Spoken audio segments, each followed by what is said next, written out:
Salut les manchots! Présentation et bilan de l'utilisation de mon vélo électrique Kalkoff. C'est un vélo que j'ai acheté en 2016 et que j'utilise principalement pour aller au travail. Nous allons partir de la chapelle Saint-David et nous allons tranquillement nous promener dans notre belle ville de Quimperlé pendant cette présentation. Alors c'est le modèle Kalkoff Include que j'ai équipé de sacoches pour pouvoir transporter le pique-nique lors de nos randonnées. Cette vidéo est tournée en 2,7K, alors n'hésitez pas à la regarder sur un grand écran. Alors je vais allumer la bestiole et nous avons donc notre écran d'accueil. Comme vous pouvez voir sur cet écran, c'est parti, j'ai déjà 7000 km au compteur.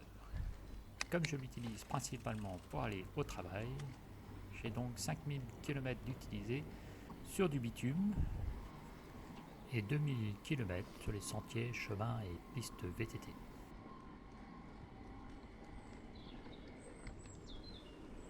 Alors 25 km/h, c'est la vitesse maximum que vous allez pouvoir utiliser avec l'assistance électrique. Au-delà de 25 km/h, vous n'aurez plus d'assistance. Il va donc falloir pédaler à la force des mollets. 30 km/h, bien sûr, en descente, il n'y a pas de souci, vous pouvez pédaler et le vélo ira à la vitesse que vous souhaitez. 30 km/h, 40 km/h sur la vitesse de pointe que vous voulez arriver. Alors bien sûr, le vélo est très stable et très confortable, il n'y a pas de souci, c'est un bon vélo.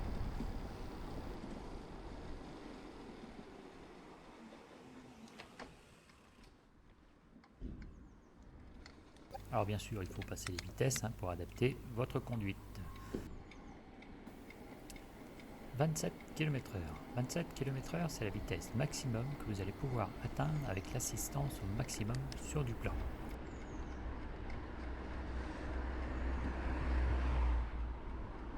Au-delà de 27 km/h sur du plat, ça va être plutôt sportif et difficile à atteindre.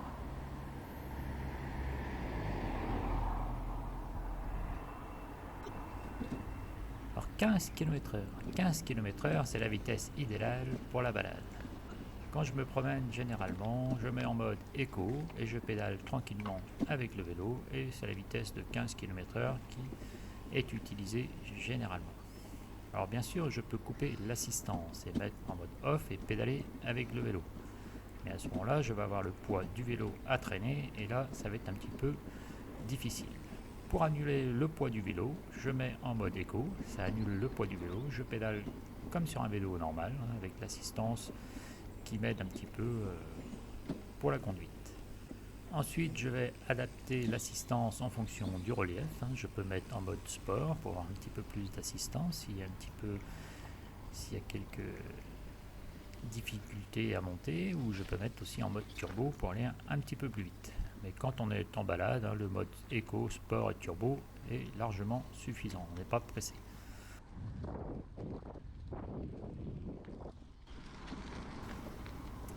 Alors bien sûr, je l'utilise beaucoup pour les chemins. Les sentiers de randonnée, pistes VTT qui ne sont pas trop hard bien sûr, mais autrement je passe partout avec ce vélo. Il n'y a aucun souci.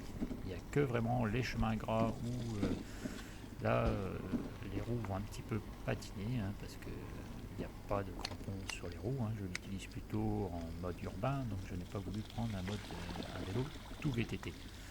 Mais plutôt VTC, il passe un peu partout, il n'y a pas de souci de ce côté-là.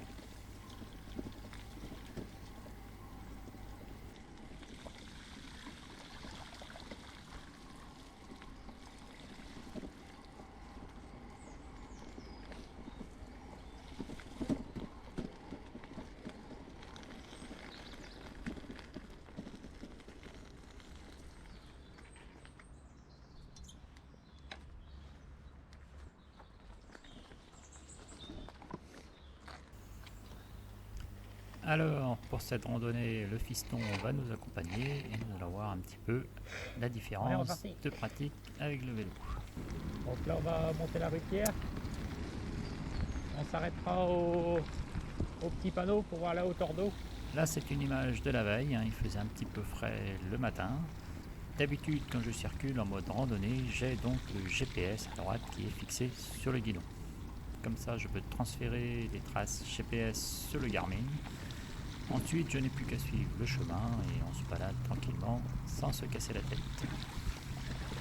Ensuite, bien sûr, si on veut modifier le circuit, il n'y a pas de souci, hein, j'adapte le circuit en fonction des difficultés et des monuments à visiter, bien sûr.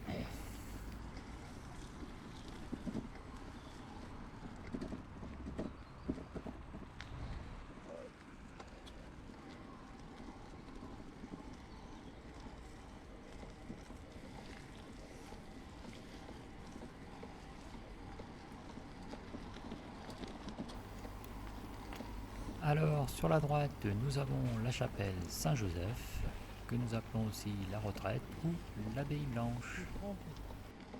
Hein, ah oui, il fallait pas trop gicler là. Alors, sur la gauche, c'est la Laïta, donc qui va directement jusqu'à la mer, hein, et nous avons donc la marée qui monte jusqu'ici, qui monte et qui descend jusqu'à Quimperlé. Ça passe sur les bords là. Alors, comme je vous l'ai dit, hein, pour la randonnée, généralement, la balade tranquille, hein, c'est 15 km/h, on y va, il n'y a pas de souci, c'est la vitesse idéale. Alors, quand je vais au travail, bien sûr, je suis toujours en mode ultra, je suis toujours à fond avec le vélo. 27 km/h sur le plat, hein, et ensuite en descente, je pédale pour accélérer et aller plus vite. 3,5 km pour aller au travail en moins de 8 minutes et 3,5 km pour le retour avec une grosse montée à l'arrivée. Alors, c'est un vélo que j'utilise tout au long de l'année, car je n'ai plus qu'une seule voiture depuis que j'utilise ce vélo. J'ai pu me séparer de ma seconde voiture, et qu'il pleuve, qu'il neige ou qu'il vente, ce sera à vélo, car je n'aurai pas d'autre moyen de locomotion. 68 € sinon ramassés, donc vous êtes prévenus hein, maintenant si vous venez à Quimperlé. Alors, je tiens à vous souhaiter bien sûr la bonne année et bonne santé à tous, hein, surtout pour cette nouvelle année 2021 qui s'annonce compliquée. Alors le niveau de l'eau était à 2,52 m ce matin. Alors attention, démarrage en côte. L'intérêt de ce vélo, c'est que c'est des vitesses Nexus. Donc j'ai 8 vitesses, hein, largement suffisantes pour ce vélo. Et l'intérêt, c'est que les vitesses se passent à l'arrêt. Par exemple ici, je vais sélectionner la vitesse 3 et pouf, je vais démarrer de façon instantanée. Les vitesses sont dans le moyeu, hein, c'est un Nexus Shimano. Donc le gros avantage, j'arrive au feu rouge, j'arrive à un stop, je sélectionne la vitesse qui va bien pour pouvoir redémarrer rapidement. Et le démarrage est instantané, pas besoin de pédaler pour arriver à la bonne vitesse. De toute façon, c'est un vélo qui est prévu pour la ville, hein, donc c'est vraiment l'intérêt de ce système de vitesse hein, qui sont dans le moyeu, donc pas d'entretien, hein, il n'y a pas de dérailleur sur ce vélo.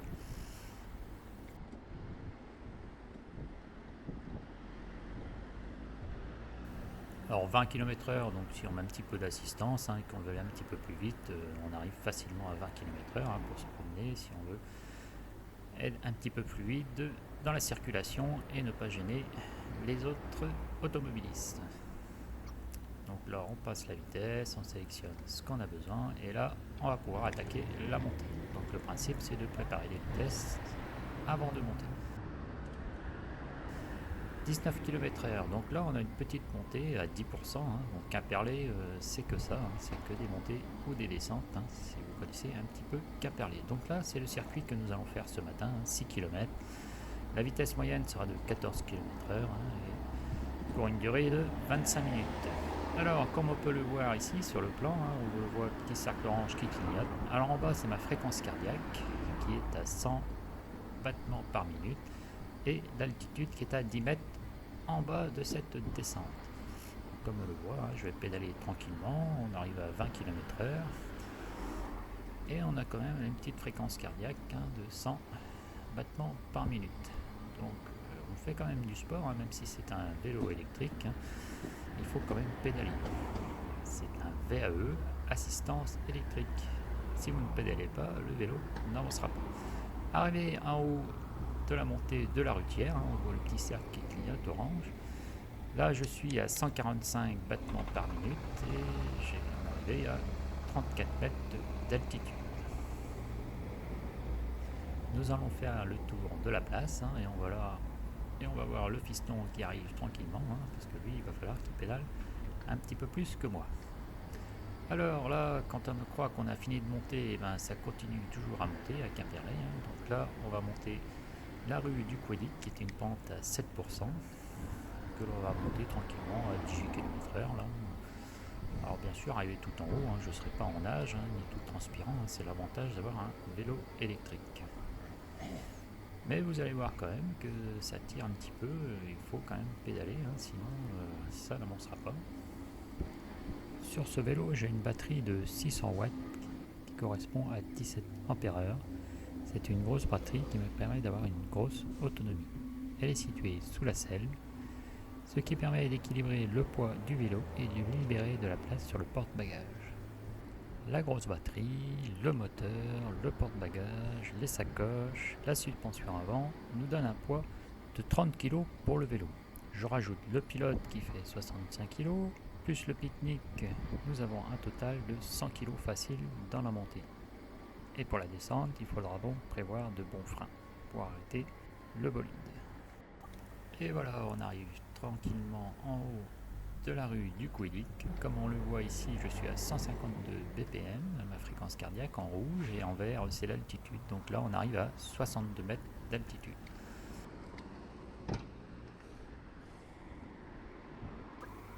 En gros, sur ce parcours, nous allons le voir, nous avons fait une montée en altitude d'une centaine de mètres, hein, de cumulé entre toutes les montées qu'on aura gravies. Donc c'est bon, le fiston est arrivé, nous allons pouvoir repartir. Bon, continue. Alors là c'est le parcours, hein, qu'on a effectué, hein, on le voit, 6 km. La fréquence cardiaque, la moyenne c'était 117, hein, avec un petit maximum à 153. C'est bon, t'es chaud là? Oui. Donc là on peut faire une pointe de vitesse dans la descente? Oui. Si on voit, fais attention, hein. Ouais, tu peux derrière. Et après on tourne à droite. Ouais. Ah, si tu peux me doubler, tu me doubles, hein. Moi c'est maximum en gros 50. Bon, la pointe de vitesse n'est pas exceptionnelle, hein, mais le vélo est très stable, donc on peut, si on veut aller plus vite, hein, il suffit de pédaler, il y a encore de la marge pour aller un petit peu plus vite. Mais bon, je ne suis pas le casse-cou non plus. Et donc nous allons monter tranquillement jusqu'à 50 km/h. Alors attention, quand on monte à cette vitesse-là, donc là je suis équipé de freins à disque, c'est les freins hydrauliques Shimano. Et donc là, tout l'intérêt, c'est d'avoir des freins à disque, hein, quand même, c'est beaucoup plus sécurisant, beaucoup plus précis dans le freinage, et on a un petit peu plus confiance pour pouvoir s'arrêter à bonne distance du véhicule qui nous précède. Les freins sont puissants, hein, c'est vraiment très précis, il n'y a aucun souci de ce côté-là. Alors maintenant, voici quelques explications sur le graphique suivant. En haut, c'est la distance en kilomètres que j'ai parcouru, et en bas, c'est le pourcentage de charge de la batterie qu'il restait. 118, c'est le nombre de charges maximum que j'ai fait avec ce vélo. J'ai donc rechargé 118 fois. 140, c'est la distance maximum que j'ai parcouru avec ce vélo, avec une charge, sachant qu'en bas, vous le voyez, il restait encore 20% dans la batterie. 50, 50 c'est la distance en gros que je fais les recharges. Au bout de 50 km, généralement, je recharge la batterie pour ne pas tomber à plat avec mon vélo. Alors, avec un vélo électrique, on fait plus de distance qu'avec un vélo classique. Avant, en VTC, VTT, on faisait à peu près 30 km en début de saison jusqu'à 50, 60 km en fin de saison. Maintenant, avec le vélo électrique, on est plutôt autour de 40 km en début de saison pour arriver à 70-80 km en fin de saison.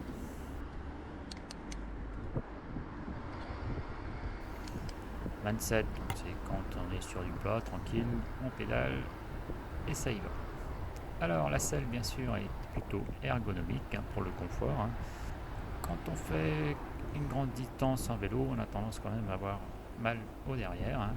Cette selle est ergonomique, et bien sûr un short cycliste pour avoir plus de confort, parce qu'au bout de 70 km, on commence à avoir un petit peu mal aux fesses. On va tourner à gauche, on passe par la rue Don Maurice.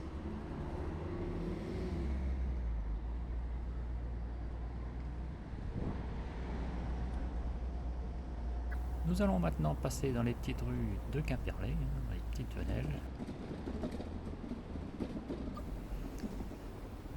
Là, vous avez la rue Isole avec bien sûr la rivière Isole qui va rejoindre bien sûr la rivière qu'on a vue tout à l'heure qui est la rivière Laïta. Et les belles petites maisons art déco un petit peu. Les belles maisons en pierre de la basse ville.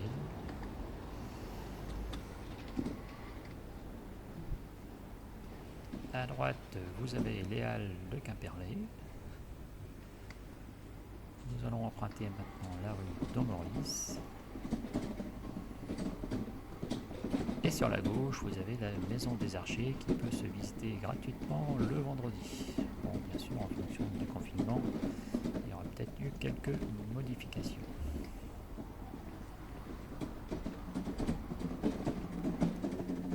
Nous arrivons maintenant devant Saint-Colomban, les ruines de Saint-Colomban. Hop, à droite. Tout au fond, l'abbaye Sainte-Croix. Et nous allons emprunter la petite venelle Saint-Colomban.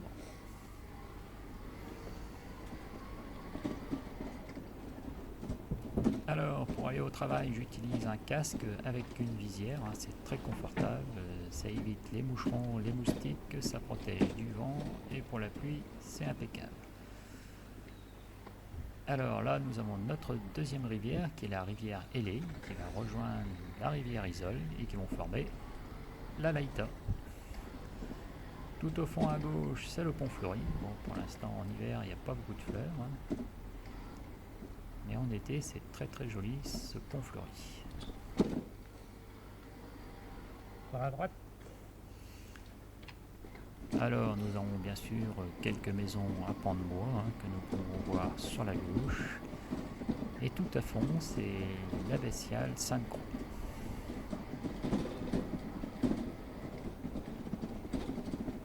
Très jolie église de forme circulaire. En face, nous avons les halles de Quimperlé.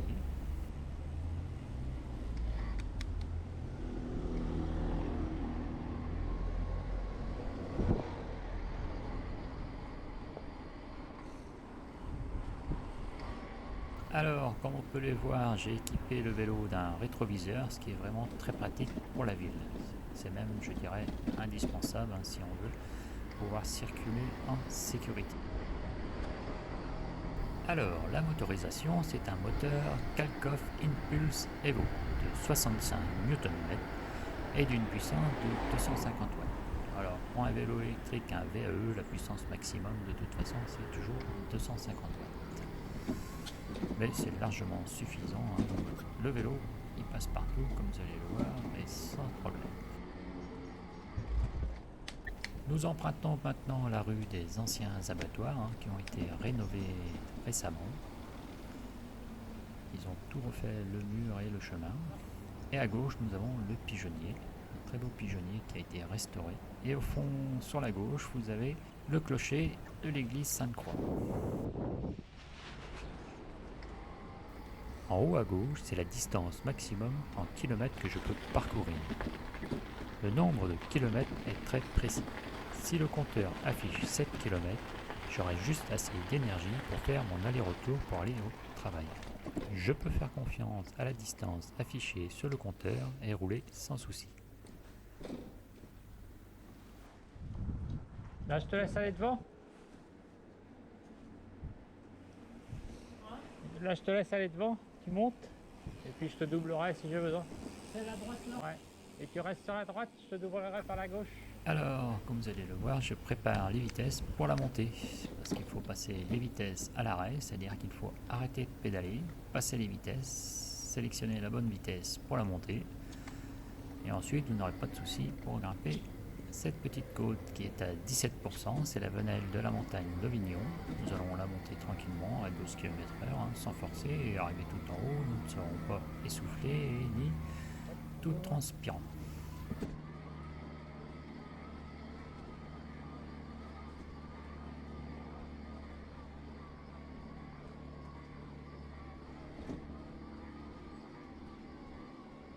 Voilà, je rattrape tranquillement le fiston, j'envoie tranquillement, je pédale pas à fond. Alors nous allons faire une petite pause ici pour regarder un petit peu la ville de Quimparlé. Alors en premier plan à gauche c'est l'église Sainte-Croix et tout en haut c'est l'église Saint-Michel.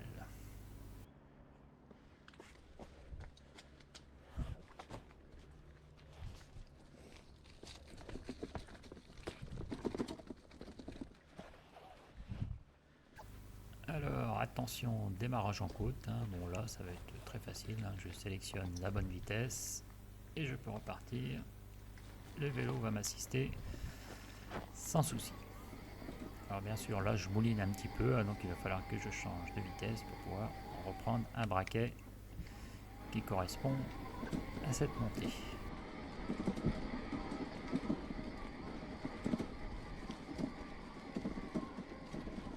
Ça va, la deuxième partie, ça va. J'ai les bouts de doigts gelés, moi. Ah ouais.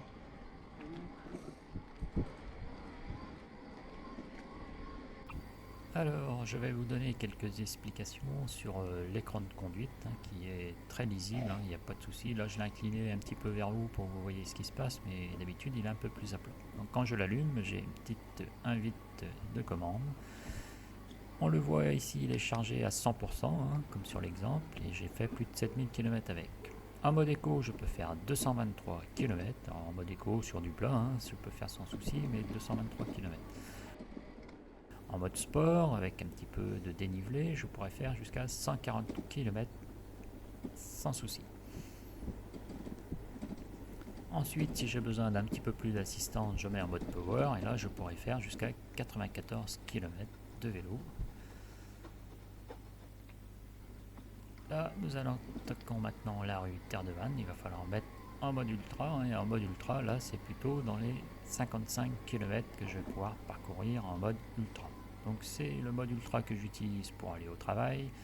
Donc, en gros, c'est pour ça que je recharge tous les 50 km parce que c'est la distance que je fais le plus souvent. Donc, il me reste bien sûr un peu de batterie dans le vélo.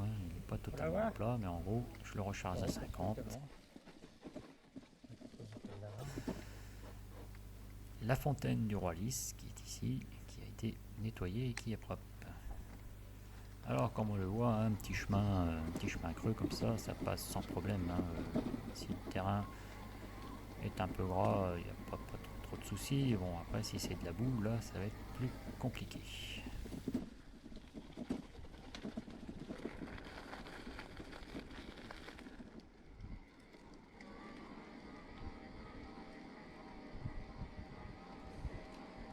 Donc là on descend jusqu'en Basile et on monte la venelle. Et tu pourrais être couché après.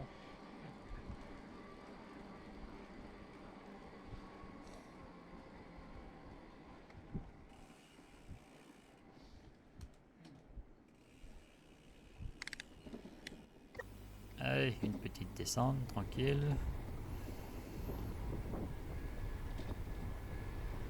Alors la suspension, il y a une petite fourche à l'avant de 100 mm, donc ça amortit quand même bien les nids de poules, les pavés, les chemins et les sentiers. C'est assez sympathique d'avoir cette petite suspension, c'est un confort supplémentaire. Bon là je vais laisser descendre tranquillement en roue libre. Alors ce qu'il faut savoir, c'est pour recharger la batterie quand elle est à plat entièrement par exemple, il faut environ 4 heures. Il faut avoir 4 heures de recharge pour recharger entièrement la batterie. Alors bien sûr quand j'effectue une recharge, je l'effectue toujours à 100%. Je ne reprends pas le vélo tant qu'il n'est pas chargé à 100%. J'ai donc pu inscrire à chaque recharge le pourcentage d'autonomie qu'il y a sur la batterie, hein, ça a été fait régulièrement dans un tableau Excel, dans un tableau calque vu que j'utilise LibreOffice. Alors là, nous allons attaquer la Venelle Saint-Ali qui est une pente à 19% et je l'ai aussi pratiqué de nuit comme nous allons le voir dans la vidéo suivante. Oh, presque, ouais. Ah oui. C'est la même venelle mais de nuit. Là, le fiston il a la niaque et il envoie un petit peu plus que moi. Bon, moi le maximum hein, ça sera quand même dans les 16 km/h et arrivé en haut 16 km/h, c'est suffisant. Alors nous arrivons à la fin de notre parcours qui s'est effectué tranquillement sur nos 6 km. Nous arrivons donc à la chapelle Saint-David. Comme vous avez pu le voir, le fiston qui est jeune et sportif, ça ne pose pas trop de soucis. Mais personnellement, avec le vélo électrique, pour moi, ça s'est bien passé. Même si je suis un petit peu essoufflé sur la fin. Mais rien de bien méchant, je vais récupérer très rapidement.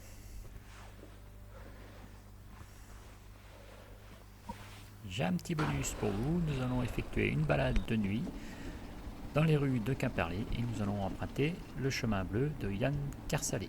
Là, c'est la rue des anciens abattoirs qui a été rénovée en chemin bleu. Alors, la transmission. La transmission, c'est une courroie carbone. Donc c'est propre, c'est sans entretien, ça fonctionne très très bien.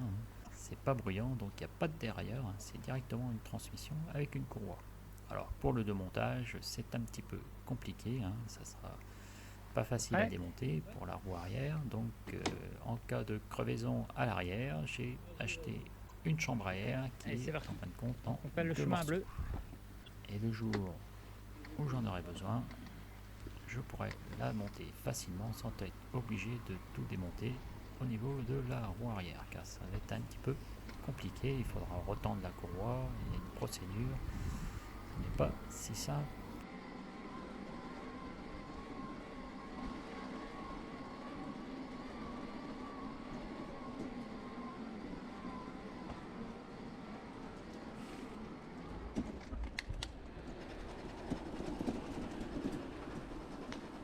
Ah, je vais justement vous parler des pneumatiques. Donc les pneumatiques, c'est les Schwambol Marathon.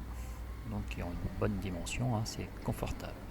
Alors lorsque j'ai acheté le vélo, le vendeur m'a dit c'est des pneus qui sont increvables. Les Schwambol Marathon, c'est increvable. Et là, j'ai un petit peu perdu confiance dans le vendeur. Bon, ça fait des années que je fais du vélo, du VTT, du vélo de course, du VTC. J'ai toujours eu des rustines d'avance dans ma pochette et de quoi réparer mon vélo parce que j'ai toujours eu des crevaisons. Ça fait partie de la vie du cycliste. Et là, c'est vraiment la première fois que j'ai un vélo que j'ai utilisé et je n'ai eu absolument aucune crevaison. Faites le tour de la place. Donc là, je peux vous garantir que les pneus Schwambol Marathon, c'est increvable. Là, de ce côté-ci, il n'y a pas photo. Je suis passé dans les ronces, dans les cailloux, un peu partout, dans les chemins creux, les sentiers vraiment difficiles et je n'ai jamais crevé.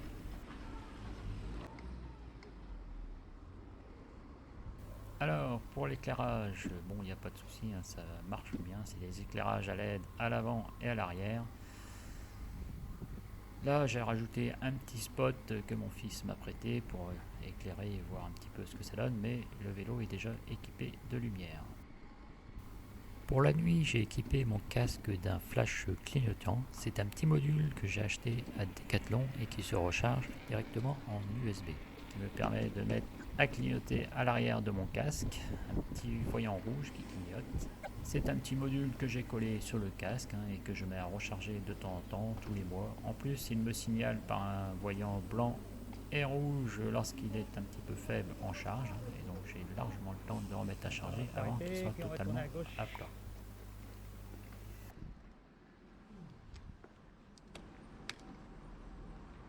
On prendra derrière là, contre le mur là. Il y a des escaliers là. Alors nous allons emprunter des escaliers, donc c'est là qu'on apprécie le confort de la fourche avant qui va un petit peu amortir le dénivelé.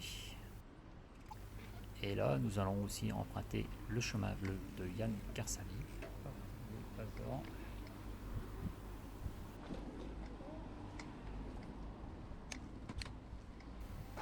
Et attention, ça va secouer.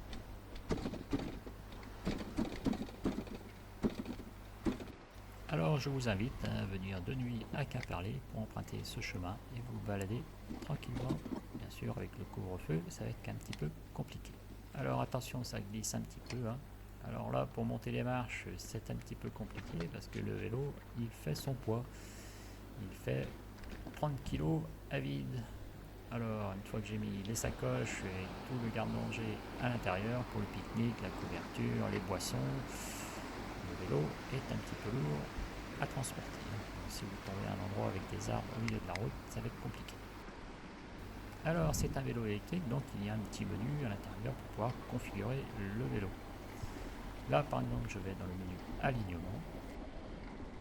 Je vais par exemple dans réglage de l'appareil et je veux pouvoir faire quelques configurations. Par exemple, ici le moteur, je vais pouvoir régler le moteur et je vais mettre le profil de conduite sur le mode qui me va bien. Là, j'ai mis le mode dynamique parce que je suis habitué au vélo. Mais si vous n'avez jamais utilisé de vélo électrique, il faudra utiliser le mode relax. Alors, pourquoi utiliser le mode relax si vous n'avez jamais utilisé de vélo électrique? Eh bien, c'est très simple. Je vais prendre un exemple. Vous arrivez près de chez vous, vous êtes sur un terrain plat, vous arrivez près de votre portail et vous avez un vélo classique. Vous allez donc donner un petit coup de pédale parce que vous êtes à 2 mètres de votre portail et vous donnez un petit coup de pédale pour arriver gentiment jusqu'au portail.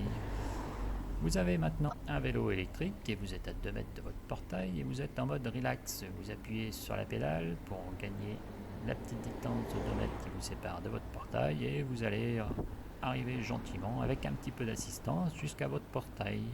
Mais si vous êtes en mode dynamique et que vous êtes à 2 mètres de votre portail et que vous appuyez gentiment sur la pédale, là ça va être une autre paire de manches. Le vélo va être projeté sur le portail et vous allez retrouver les 4 fers en l'air parce que l'assistance électrique, quand elle envoie, elle envoie. Donc il faut quand même être habitué au comportement du vélo et ne pas utiliser le mode dynamique tout de suite, mais attendre d'être un petit peu habitué au comportement du vélo. Et ensuite, petit à petit, vous allez pouvoir remonter du mode relax, cool et dynamique. Alors, nous arrivons à la fin de cette vidéo et donc je vais vous donner un petit peu le bilan de ce vélo électrique. Bon, je suis plutôt satisfait. Il m'a permis de me débarrasser de ma deuxième voiture. Je n'ai plus qu'une seule voiture maintenant. Et mon vélo électrique qui me sert pour aller au travail. Et comme je suis plutôt positif sur cette utilisation, j'ai investi dans un nouveau vélo qui devrait arriver prochainement. Alors je vous dis au revoir et bien à vous et à bientôt.